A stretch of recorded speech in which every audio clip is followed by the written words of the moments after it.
ठीक। चलिए बच्चों सब हम लोग ऑस्मोटिक प्रेशर पढ़ लिए थे, वर्कले एंड हर्टले मेथड का इक्वेशन पढ़ लिए, तो उस पर एक न्यूमेरिकल बनाए थे, ये न्यूमेरिकल बना रहे हैं। सब एनसीईआरटी प्रॉब्लम है।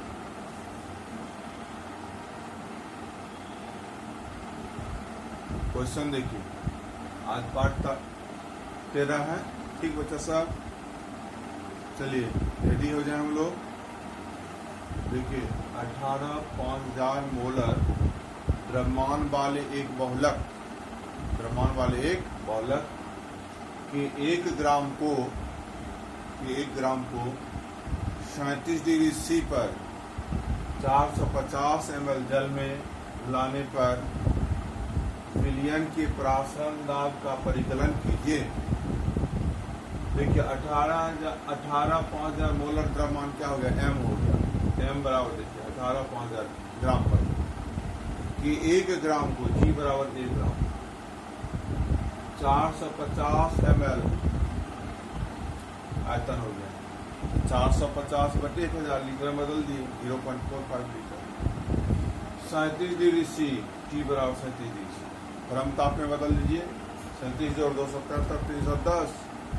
आर बराबर हम लोग जानते हैं, पी या पाई बराबर वाट। आइए हम जानते हैं पी बराबर G by M S T निकालना, P G S T by M भी।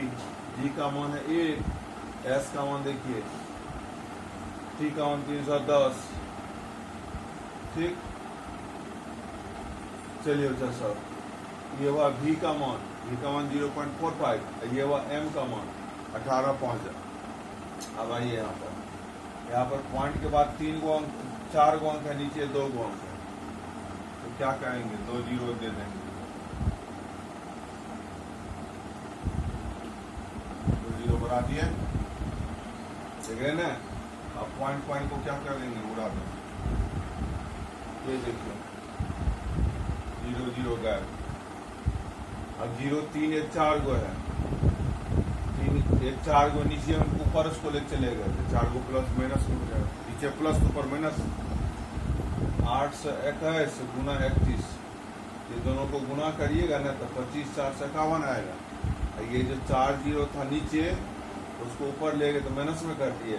45 185 को मल्टीप्लाई कीजिएगा 83 25 आएगा, डिवाइड कीजिएगा 3.057 इंटू 10⁻⁻4 बार। ये आंसर रेडी। देखिए दूसरा बहुत इंपॉर्टेंट न्यूमेरिकल है, ये लगा लीजिए, बनाते रहिएगा, ठीक है, बहुत इंपॉर्टेंट है। क्वेश्चन देखिए, 15 डिग्री सी पर चीनी के 10% जलीय विलयन का परिसारक दाब ज्ञात करें। जलीय विलयन का परिसारक दाब ज्ञात करें। ध्यान देना, ऑस्मोटिक प्रेशर ज्ञात करना, पी या पाई।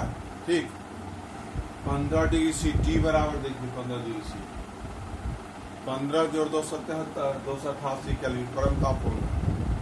चीनी का सूत्र होता है अनुसूत्र C12 H12O11। मॉलिकुलर मास निकालिए, 12 गुना 12 1 गुना 22 16 गुना 11 144 जोड़ 22 176 जोड़िए 342 ग्राम आएगा मॉलिकुलर मास चीनी का। 10% दे करके हम लोगों को तो असुविधा कर दिया है। प्रतिशत मतलब 100 में 10% चीनी घुला होगा, 100 का 10% 10 से होगा, ठीक ना। एस बराबर हम लोग जान रहे हैं 0.0821 भी दे सकते हैं, नहीं भी दे सकते।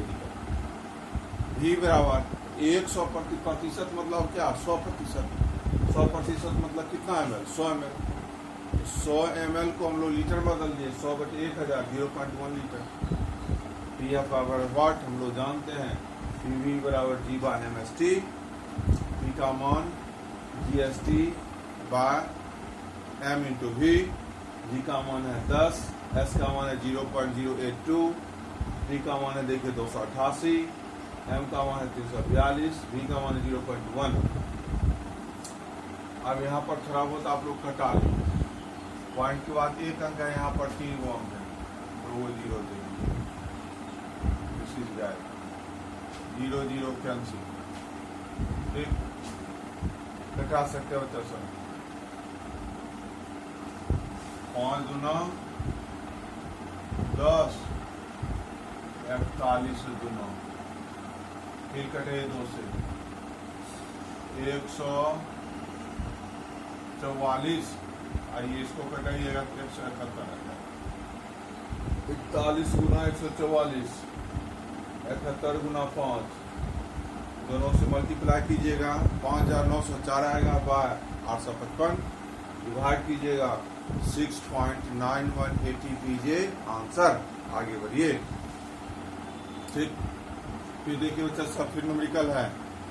यूरिया के घोल का परिसारक दाब, यूरिया के घोल का परिसारक दाब 10 डिग्री सी पर 500 mmHg है। यदि घोल के इसके मूल आयतन का 10 गुना तनु कर दिया जाए, तनु क्या गया या क्या जाए, तो 15 डिग्री सी पर इस तनु विलयन का परिसारक दाब जाता है। ठीक, इसमें 2 मिश्रण है, 2 विलयन है। ठीक, तो ध्यान दीजिएगा, यूरिया के घोल का परिसारक दाब 10 डिग्री सी पर, टेम्परेचर देखिए T1 हो गया। ठीक, फिर देखिए दिया हुआ कितना डिग्री सी, 15 डिग्री सी पर, 15 डिग्री सी पर इस तनु विलयन का परिसारक दाब जाता है। ठीक, अब उसको तनु करना है। पहला विलयन जो है उसका आयतन दिया गया, उसमें पानी मिला देंगे और 10 गुना ज्यादा, तो जो भी आयतन था उसको 10 गुना कर दिए। पहला आयतन हो गया भी, तो दूसरा आयतन कर देंगे 10 भी। तो देखिए यूरिया के घोल का परिसारक दाब 10 डिग्री सी पर T1 बराबर 10 डिग्री सी। ठीक, T1 बराबर देखिए 10 डिग्री सी, 10 जोड़ 2 77 बराबर क्या होगा 283 के। T2 बराबर 15 डिग्री सी पर, तो T2 हो गया 15 डिग्री सी, क्या हो जाएगा 15 जोड़ 2 77 288 के। कह रहा है कि 10 डिग्री सी पर इसका परिसारक दाब ऑस्मोटिक प्रेशर P1 बराबर देखिए 500 mmHg। कह रहा है इसके मूल आयतन, कौन सा मूल आयतन, यूरिया के घोल का मूल आयतन, यूरिया के पहला विलयन जो उसका मूल आयतन का 10 गुना तनु कर दिया था। मान लिए हैं V1 बराबर VmL, V1 बराबर क्या हो जाए बोलिए VmL, V2 बराबर तो V का 10 गुना, तो V गुना 10 VmL। तो ये तनु विलयन 10 VmL के लिए इसका क्या करना परिसारक दाब जाता है। हम लोग पढ़े हैं 6, 7, 8 लम्बा इक्वेशन पढ़े हैं, वो केवल न्यूमेरिकल के लिए है, देख लीजिएगा। हम लोग जानते हैं P1 V1 बाय T1 बराबर P2 V2 बाय T2। ठीक, बाय क्रॉस कर दिए, P1 V1 into T2 by cross कर दिए, देखिए equal to P2 V2 into T1। निकालना क्या चाहिए P2 बराबर क्या होगा P1 V1 into T2 bye V2 into T1। P1 का वैल्यू देखिए 500, V1 का V, T2 का 288, V2 का 10 V, T1 का 283। देखिए V कैंसिल, 0 0 कैंसिल, 288 गुना 50 गुना के लिए ना 14,400 आएगा बाय 83, डिवाइड कीजिएगा 50.88 mmHg सर। ठीक, चलिए फिर है न्यूमेरिकल बच्चा सब देखिए बहुत इंपॉर्टेंट है, अच्छी लगा लीजिए। देखिए 0 डिग्री सी पर, 0 डिग्री बार बार पूछता भी है, 0 डिग्री सी पर यूरिया के 5% जलीय विलयन का परिसारक दाब जाता है। ठीक, ऑस्मोटिक प्रेशर ही है। तो 0 डिग्री सी क्या हो गया बच्चा सब, T बराबर 0 डिग्री सी, तो 0 जोड़ 277 क्या हो गया 277 के यूरिया के 5% जलीय विलयन, इसका विलयन हो गया 100%, मतलब 100, उसमें यूरिया कितना घुला हुआ 5, तो G बराबर 100 का 5 × 100 बराबर क्या हो गया 5, V बराबर 100 ml। ठीक, ml को लीटर में बदल दीजिए, 1000 से डिवाइड कर दीजिए, 0.1 लीटर। यूरिया का देखिए मॉलिक्यूलर मास निकालना, तो सूत्र जानिए मॉलिक्यूलर फॉर्मूला, नाइट्रोजन 2 है, हाइड्रोजन 4 है, कार्बन 1 है, ऑक्सीजन 1 है। तो देखिए 14 इंटू 2, 1 इंटू 4 प्लस 12 कार्बन का, ऑक्सीजन का 8, 16। सबको जोड़िएगा तो मॉलिक्यूलर मास आएगा 60 ग्राम। ठीक, एस बराबर हम लोग जानते हैं 0.082, पी या पावर और क्या होता है वाट। हम लोग ऑस्मोटिक प्रेशर इक्वेशन से जानते हैं पीवी बराबर G by M S T, निकालना P G S T by M भी। जी का मान देखिए 5, एस का मान देखिए 0.082, टी का मान देखिए 273, एम का मान 60, बी का मान 0.1। अब देखिए यहाँ पर पॉइंट के बाद क्या गो अंक है, 3 गो, नीचे 1 गो अंक है, तो हम लोग 2 0 आराम से दे सकते हैं। ठीक, देखिए इसको कटा दीजिए, फिर देखिए 20 पंचा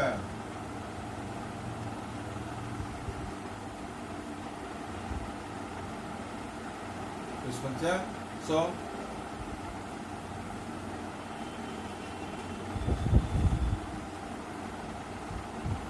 20 दिया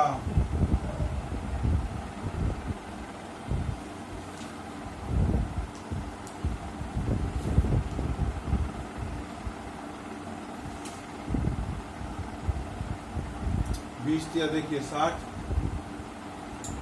इसको कटाइए 9 दिया 27। अब देखिए 821 गुना 91, 74,711, 20 गुना 200, 4000, डिवाइड कीजिएगा 18.67 ATM इजे आंसर। ठीक, देखिए बच्चा सब, उसके बाद हम लोगों को चल रहा है एबनॉर्मल मोलर मास क्या है। एबनॉर्मल मोलर मास थोड़ा सा चीन भी लगा लेंगे, इसका डिफरेंशन याद रखिएगा, छोटा छोटा क्वेश्चन में आ सकता है। देखिए एबनॉर्मल मोलर मास हमेशा जो है व्यंजक से हम लोग प्राप्त करते हैं। जैसे हम लोग ऑस्मोटिक प्रेशर का व्यंजक है, एलिवेशन ऑफ बॉइलिंग पॉइंट का व्यंजक है, डिप्रेशन ऑफ फ्रीजिंग पॉइंट का व्यंजक है, relative lowering of vapour pressure का व्यंजक, उससे जो हम लोग एम ज्ञात करेंगे ना, वो हमेशा होगा abnormal. Abnormal molar mass, molar mass जो होता है ना सामान्य मोलर मास, उससे या तो कम हो या तो अधिक हो। और सामान्य मोलर मास होता अणुसूत्र का, अणुसूत्र में जो एटम होता है ना उसका मॉलिक्यूलर मास हम लोग रख देते हैं, कुल को जोड़ करके ज्ञात करते हैं। तो मॉलिक्यूलर मास होता है सामान्य मॉलिक्यूलर मास, वो हमेशा निश्चित होता है। एबनॉर्मल मोलर मास क्या होता है, या तो कम होगा या तो अधिक होगा। क्या लिखेंगे, वैसा द्रव्यमान जो सामान्य द्रव्यमान की अपेक्षा कम या अधिक हो तो इसे ही एबनॉर्मल मोलर मास कहते हैं। जैसे NaCl का असमान मोलर द्रव्यमान 30.3, कहीं पर 29 भी आ जाता है न्यूमेरिकल के अनुसार। लेकिन NaCl का कोई सामान्य द्रव्यमान पूछे तो हम लोग क्या कहेंगे 58.5। कैसे तो जानते हैं सोडियम का होता है 23, और Cl का एटॉमिक मास होता है 35.5। जोड़ दीजिएगा तो क्या आएगा बोलिए 58.5। सामान्य द्रव्यमान NaCl का सोडियम क्लोराइड का हमेशा आएगा 55.5, और सामान्य द्रव्यमान इसकी अपेक्षा कम भी हो सकता है या ज्यादा भी हो सकता है। चलिए आगे बढ़ते हम लोग। चलिए बच्चा सब, रिवर्स ऑस्मोसिस 2 नंबर में पूछता भी है, प्रतिलोम परासरण या उल्टा परासरण।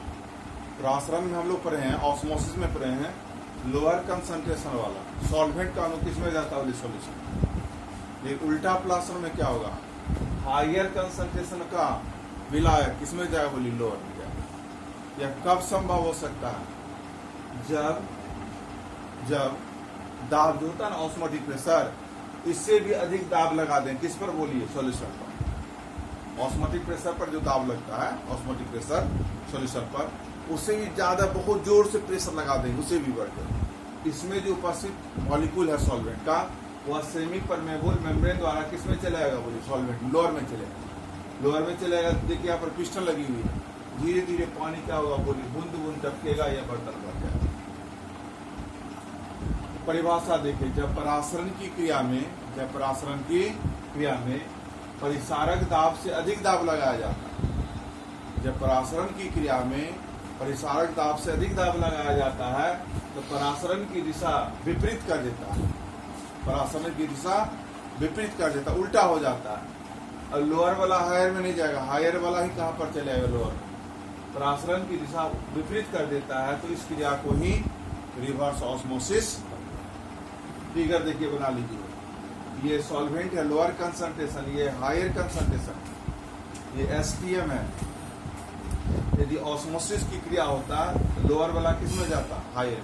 उल्टा है, अमीर को ही गरीब के पास जाता है, ठीक, वोट मांगने के लिए। तो क्या होगा, दाब बढ़ा देंगे, किससे, ऑस्मोटिक प्रेशर से। अब इसका दाब और बढ़ा देंगे तो सॉल्वेंट का जो अणु है सॉल्यूशन में अब सेमी परमेबल मेम्ब्रेन द्वारा किसमें चला है, सॉल्वेंट में, लोअर में चले जाएगा। इससे इसका आयतन बढ़ेगा, धीरे धीरे बूंद बूंद पानी नीचे की ओर टपकेगा। This is known as reverse osmosis. चलिए बच्चा, उसके बाद हम लोग पढ़ेंगे सॉल्युबिलिटी, विलेयता क्या। देखिए, हम लोग सॉल्वेंट, जल में हम लोग चीनी को घुलाते हैं या नमक को डालते हैं। देखिए, डालने के बाद धीरे धीरे जैसे ही नमक नीचे की ओर जाएगा ना, उसके छोटे छोटे टुकड़े बिखरने लगते हैं और बिखर के धीरे धीरे जल में क्या होता है, सॉल्वेंट में पूरा घुल जाता है। This is known as,